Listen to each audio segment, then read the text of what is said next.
ৰ'ব পটককে যে ভিডিঅ' এটা পালে আপোনালোকে যে আঁতৰি যাব লাগে সেইটো কথা নহয়। প্ৰথমতে কথাটো বুজি লওক। মই কথাটো কেলে আজি ভিডিঅ'টো কৰিবলৈ লৈছোঁ।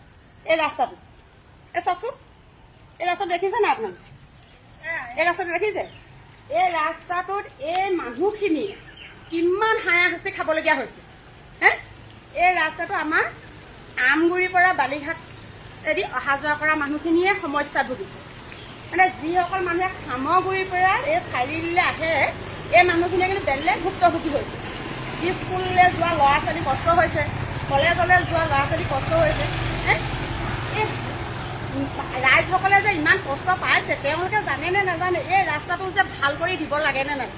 কাইলৈ পৰহিলে যদি কাৰোবাৰ বিপদ এটা হয়, কিবা সমস্যা হয় বা কোনোবাই এই ৰাস্তাটো এক্সিডেণ্ট হয় যদি নাইকিয়াই হৈ যায়, তেতিয়া তেওঁলোকে ক্ষতিপূৰ্ণ হৈছে 50,000 বা 1 লাখ টকা দিলে এই জীৱনটো ঘূৰাই পাব নেকি?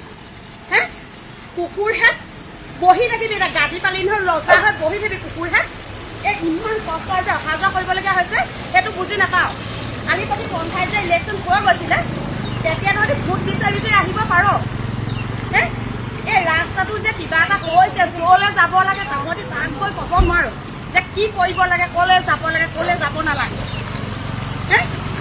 তহঁতি নালাগে আমাক কথাটো জনাই দে, আমি কলৈ গ'লে এই ৰাস্তাটো ভাল কৰি আনিব পাৰোঁ।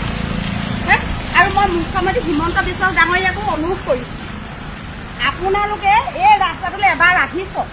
এই ৰাস্তাটো ভুক্তভোগী কেনেকুৱা হৈছে এই মানুহখিনি আপোনালোকে এবাৰ আহি চাওক, তেতিয়া গম পাব। খোজকাঢ়ি চাওক, ভিডিঅ'টো পটককৈ চালে মানুহে বুজি নাপায় এইটো এটা ৰাস্তাই নে পথাই নে পুখুৰী। যিখিনি মানুহ ভুক্তভোগী সেইখিনিহে বুজি পায়।